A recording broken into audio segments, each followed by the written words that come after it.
वो गांव नहीं, वो जीता जागता एक शमशान था। वहां के लोग जीवित तो थे, लेकिन हर दिन मर रहे थे।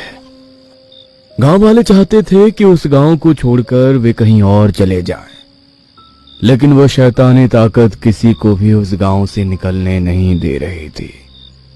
शाम होते ही उस गांव को सन्नाटा घेर लेता था। कोई भी अपने घर से नहीं निकलता था। किसी को निकलने की इजाजत भी नहीं थी अपने घरों से, क्योंकि शाम को उसका कहर उस गांव पर टूट पड़ता था। बहुत ही खूंखार और भयानक आत्मा थी वो इंसानों को जान से नहीं मारती थी, वो उसकी आंखें निकाल लेती थी, दोनों की दोनों, और उन्हें बना देती थी अंधा। बहू, बहू, सुनील आया कि नहीं अभी तक? नहीं माँ जी, वो अभी तक नहीं आए हैं। मुझे भी उनकी फिक्र हो रही है। हे भगवान, सूरज ढलने को है। पूरे गांव को पता है कि शाम होने के पहले घर लौट जाना चाहिए, फिर भी पता नहीं ये आज कहाँ रह गया।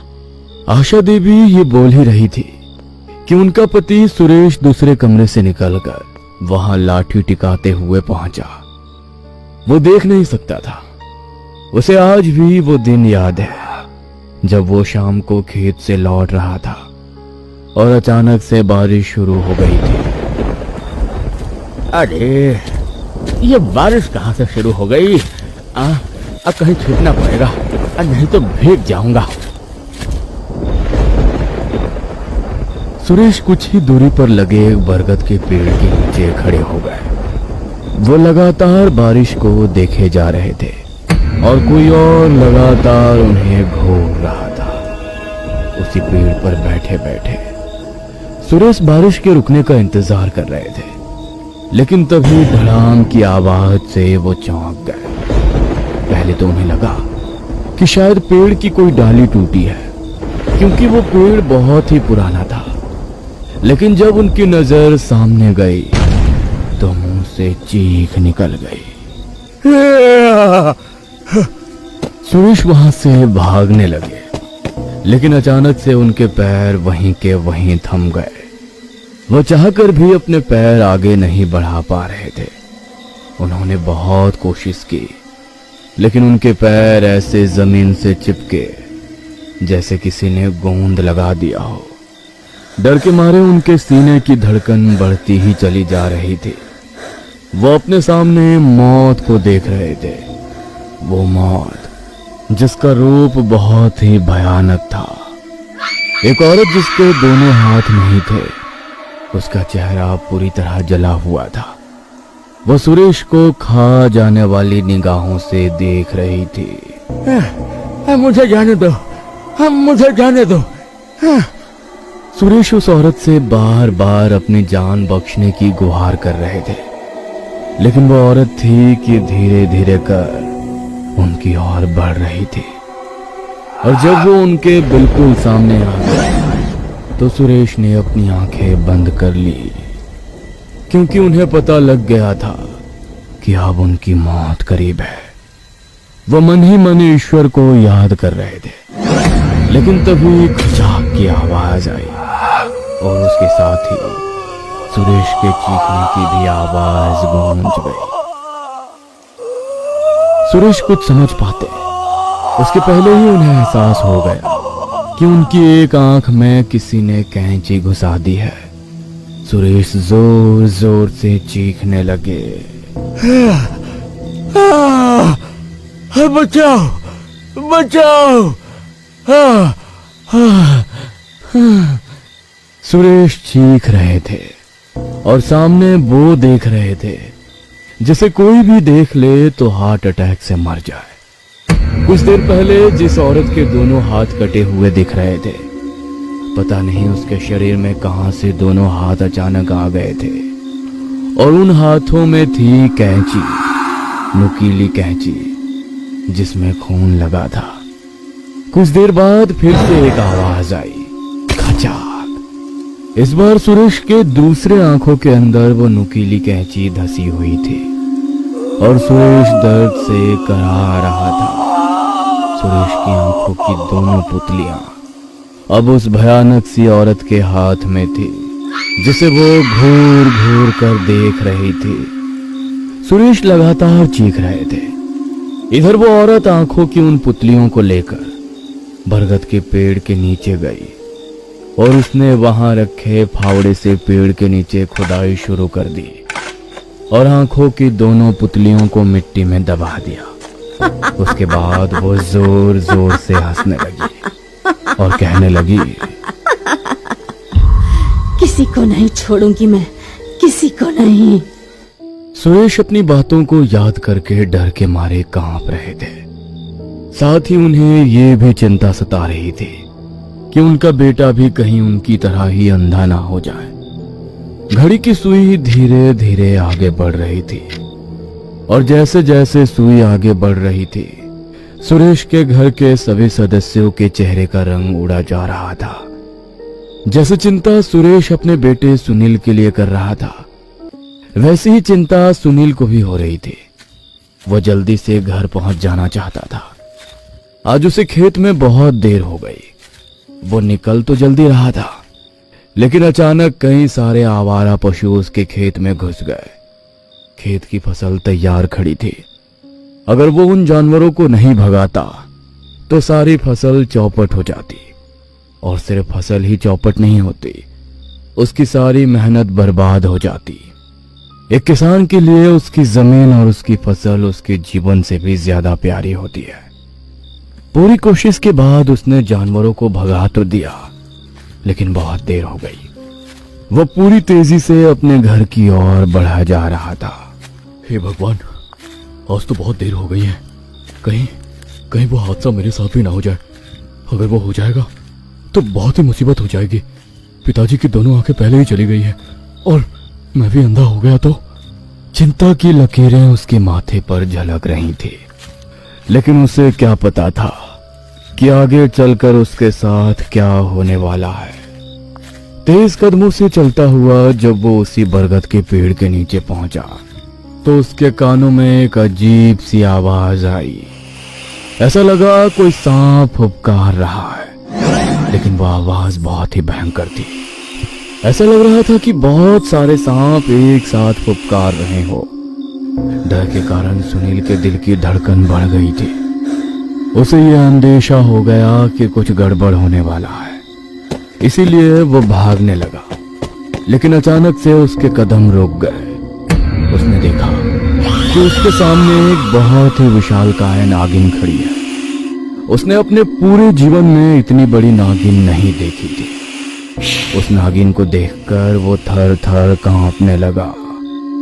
कुछ देर बाद वो नागिन फुफकारती हुई सुनील के गले से लिपट गई और उसके गले को जोर से दबाने लगी। सुनील का दम घोट रहा था। उसकी आंखें बाहर आने को हो रही थी और वो जोर से चिल्ला रहा था,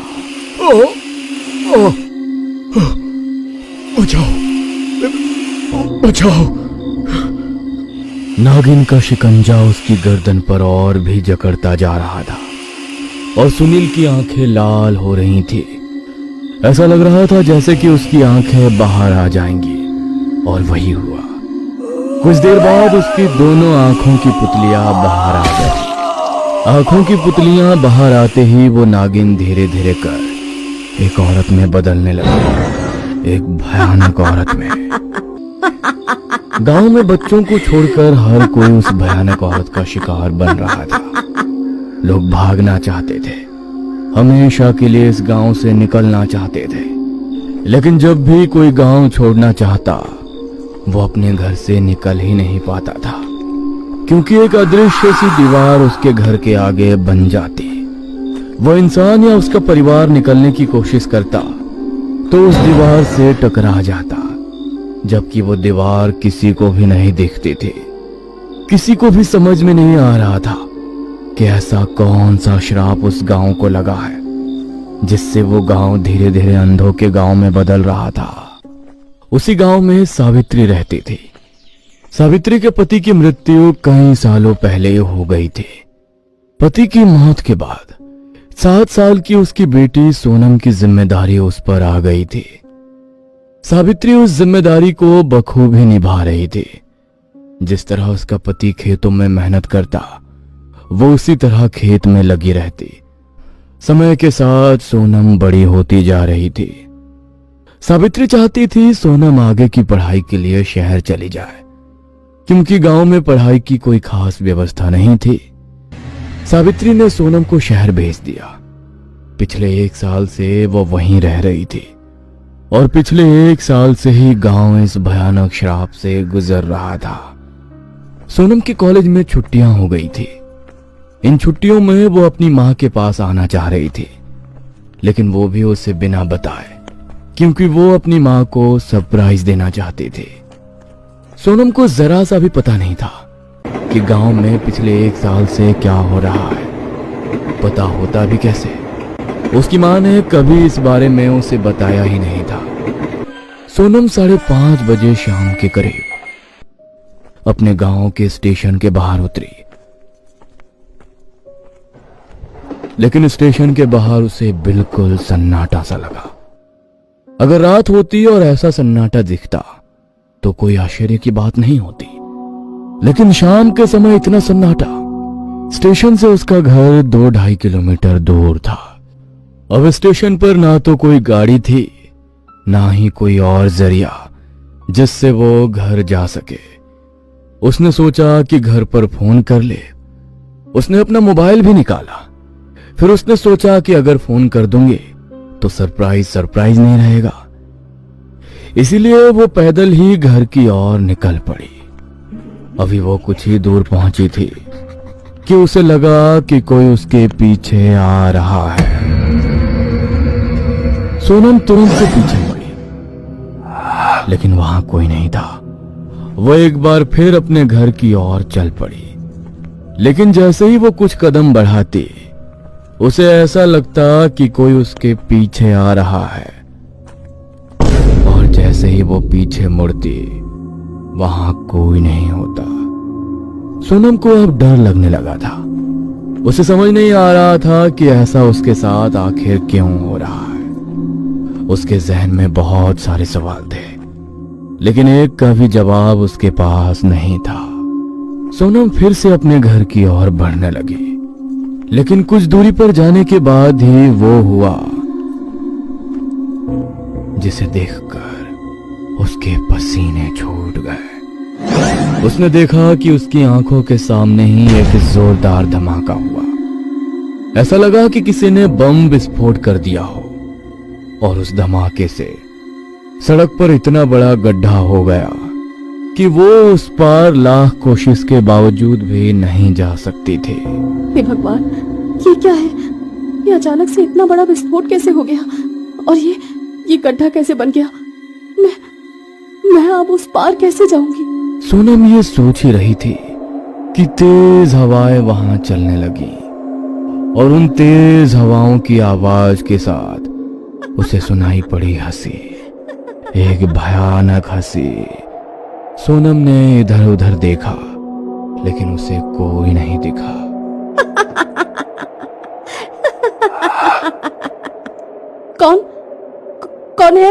कौन है? सामने क्यों नहीं आता? सोनम के दिल की धड़कन कहीं गुना बढ़ गई थी, लेकिन फिर भी उसने हिम्मत का हाथ थामे रखा। थोड़ी देर बाद वो हंसी की आवाज आनी बंद हो गई। सोनम ने राहत की सांस ली, लेकिन कुछ ही देर बाद फिर से वो भयानक हंसी की आवाज आने लगी। अब सोनम की हिम्मत जवाब दे रही थी, इसलिए उसने अपना मोबाइल फोन निकाला और अपनी मां का नंबर वो डायल करने ही वाली थी कि उसके फोन की घंटी बजी। सोनम का फोन उसके हाथ से छूटकर नीचे गिर पड़ा। उसने देखा कि उसके फोन पर मां कॉलिंग लिखा आ रहा था। वो फोन को उठाने के लिए जैसे ही झुकी, उसे लगा कि किसी ने उसे जोर का धक्का मारा है। सोनम दूर जा गिरी। उसके फोन की घंटी लगातार बज रही थी। सोनम फिर से हिम्मत करके उठी और अपने फोन की ओर भागी। इस बार उसके हाथ में एक लॉकेट था, वो लॉकेट जिसे उसने गले में पहन रखा था। उस लॉकेट में माँ दुर्गा का चित्र बना हुआ था। ये लॉकेट उसकी माँ ने उसके गले में तब पहनाया था जब वो शहर पढ़ने के लिए जा रही थी। जैसे ही उसने वो लॉकेट अपने हाथ में लिया, सब कुछ सामान्य हो गया था। वो हंसी की आवाज बंद हो गई थी। वो रास्ता जिसमें कुछ देर पहले एक बड़ा सा गड्ढा बन गया था, वो भी अब पहले की तरह हो गया था। सोनम को कुछ समझ में नहीं आ रहा था कि आखिर ये सब क्या हो गया। वो ये सोच ही रही थी कि एक बार फिर से उसके फोन की घंटी बजी। उसने फोन उठाया। सोनम, क्या बात है बेटा, तुम फोन क्यों नहीं उठा रही? माँ, वो क्या हुआ बेटा? माँ, मैं गांव आई हूँ, मैं रास्ते में हूँ। क्या? कहाँ गांव? जैसे ही सोनम ने अपनी माँ को कहा कि वो गांव आई है, सावित्री का पूरा शरीर थर थर कांपने लगा। उसके चेहरे का रंग उड़ गया। तुम गांव कब आ गई? तुमने मुझे बताया क्यों नहीं सोनम? बहुत बड़ा अनर्थ कर दिया तुमने।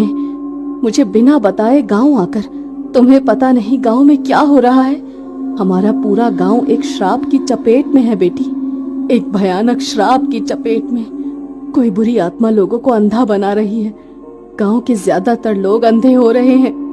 औरत, आदमी, बूढ़े, जवान, बच्चों को छोड़कर सभी। सावित्री सोनम से अभी ये कह ही रही थी कि तभी एक बार फिर से जोर जोर से हंसने की आवाज आई। अचानक आई इस आवाज से एक बार फिर से सोनम का फोन उसके हाथ से छूटकर नीचे गिर पड़ा। सोनम फोन उठाने के लिए जैसे ही झुकी, एक तेज हवा का झोंका आया और उसके फोन को उड़ा ले गया। सोनम ने जब ये देखा तो उसे बहुत ही गुस्सा आया। उसने अपना वो लॉकेट फिर से उस भयानक औरत को दिखाया और चिल्लाते हुए कहा, कौन हो तुम? इस गांव को कौन सा श्राप लगा है? तुम ही हो ना इन सब के पीछे? क्यों कर रही हो तुम ये सब? आखिर क्यों?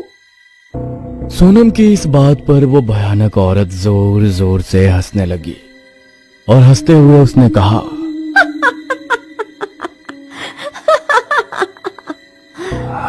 गांव के लोगों को मैं अंधा नहीं बना रही, वो तो पहले से ही अंधे हैं। सब के सब अंधे हैं।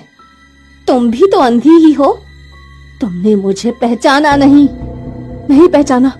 कौन हो तुम? मैं निर्मला हूँ, तुम्हारी निर्मला दीदी। निर्मला दीदी? आप? उसके बाद निर्मला ने अपनी कहानी सुनानी शुरू की। 1 साल पहले की बात है। निर्मला अपने खेत में काम कर रही थी। तभी गांव के दबंग मुखिया का बेटा रंजय वहां आ गया और उसे छेड़ने लगा। अरे मेरी जान, तुम्हें कितनी बार कहा है कि इस तरह धूप में अपने चेहरे को खराब मत करो। अरे तुम्हारी कीमत रानी बनने की है और तुम हो कि यहाँ पापड़ की तरह खुद को सेंक रही हो। ये कहकर रंजय ने निर्मला का हाथ पकड़ लिया। निर्मला ने जरा भी देर नहीं की और एक थप्पड़ खींचकर उसे दे मारा और उसे कहा, सेक तो मैं भी दूं तुम्हें आग में, लेकिन इस बार के लिए यही काफी है। अगर आज के बाद तुमने मेरा रास्ता रोकने की कोशिश की या मेरे रास्ते के आगे आए तो वो भी कर दूंगी। निर्मला के इस तरह के रिएक्शन का रंजय को जरा सा भी इल्म नहीं था। उसने अपने गाल को सहलाते हुए कहा, तुम्हें पता नहीं है निर्मला, तुमने क्या किया है? रंजय पर हाथ उठाया है तुमने, इस गांव के मालिक पर। अरे तुम लोग नौकर हो, नौकर को जरा सा भाव क्या दे दिया, सर पर चढ़कर बैठ गए। बस आज से तुम्हारी उल्टी गिनती शुरू। तुमने यहाँ अकेले में मुझे थप्पड़ मारा है ना, मैं भरे बाजार तुम्हारे साथ वो करूंगा कि तुम्हारी रूह कांप जाएगी। हाँ। रंजय का खौफ पूरे गांव में था। उसके पिता धनंजय भी एक नंबर के बदमाश थे। लोगों की जमीन हथियाना, दूसरों की बहू बेटियों का अपमान करना, उनके साथ खिलवाड़ करना, यह उसका शौक था। रंजय की रगों में भी उसी का खून दौड़ रहा था, इसलिए वो भी वही करता जो उसका बाप करता था। इस घटना के 24 घंटे के बाद की बात है।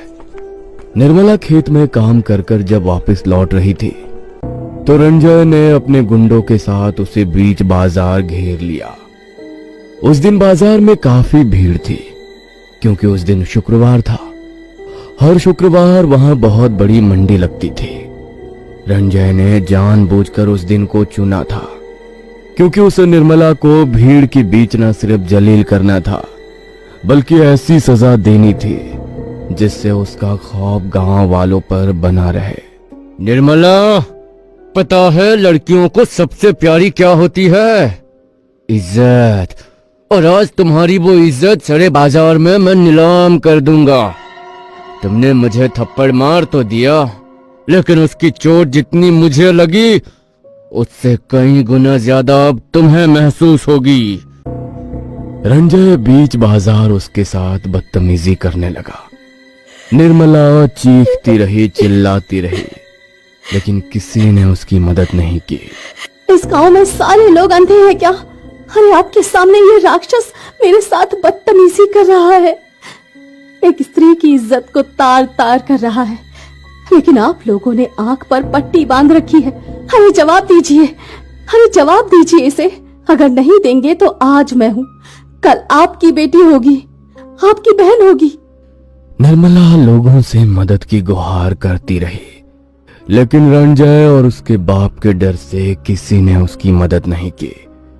आखिरकार रंजय ने वो किया जो वो चाहता था और उसके बाद भी वो शांत नहीं बैठा।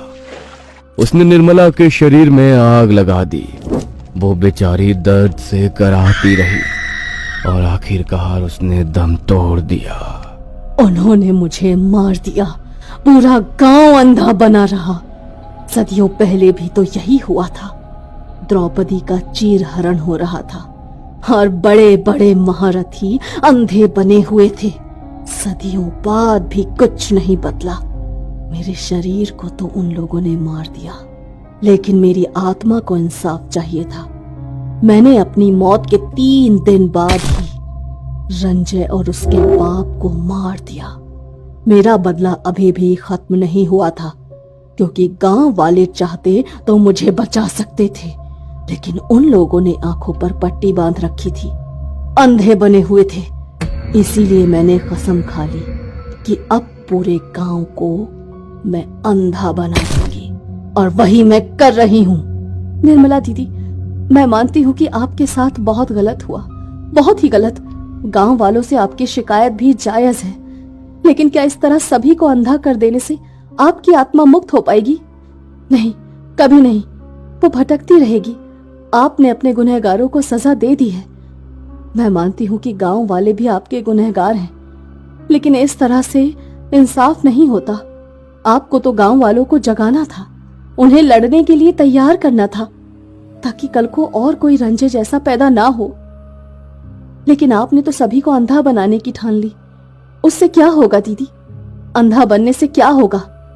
अंधा नहीं बनाना है, हमें इस समाज को जगाना है, इनमें हिम्मत भरनी है। तभी किसी निर्मला के आगे रंजय जैसे लोगों की हिम्मत नहीं होगी खड़े होने की। निर्मला थक गई थी। उसने अपने असली गुनहगार को मार तो दिया था, लेकिन गांव वालों की चुप्पी उसे खटक रही थी। उनका सब कुछ देखने के बाद भी अनदेखा करना निर्मला को सता रहा था, और यही कारण था कि वह अब भी भटक रही थी। सोनम की बातों से निर्मला को नई सोच मिली। उसने सोनम से एक वादा लिया कि मैं तो मर गई, लेकिन मेरी मौत जाया ना जाए। वो लोगों को जागरूक करे। लड़कियों के ऊपर अगर कोई अत्याचार करता है तो चाहे वो कितना भी शक्तिशाली क्यों ना हो, लोग उसका मुकाबला करें। सोनम ने यह वादा निर्मला से किया। उसके बाद निर्मला वहां से गायब हो गई। उस दिन के बाद गांव में कोई भी ऐसी अनहोनी नहीं हुई। सोनम ने लोगों को लड़कियों के लिए लड़ने के लिए प्रेरित किया।